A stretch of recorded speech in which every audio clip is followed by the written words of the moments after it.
Hi, welcome back. In this lesson, we're going to be taking a look at the measure of dispersion, which is sometimes called the measure of spread. Now, in the last lesson, you took a look at the measure of center. The measure of center is useful, but we need more than that. For example, what if we found that the average test score was at 50? Now, that might be a problem because maybe everybody scored about at 50%. Or maybe there was half the class that scored 100 and the other class, half the class, scored a 0 and it just averaged to be a 50. So this gets at the heart of what was the measure of spread. Were the test scores spread out, where half the class scored 100 and half the class scored a 0 and the average was 0?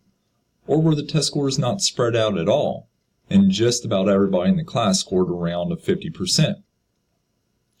So what we need to do is we need to figure out a way that we can measure this spread. This is called measures of dispersion. That's what you're going to be studying in this lesson. So enjoy it.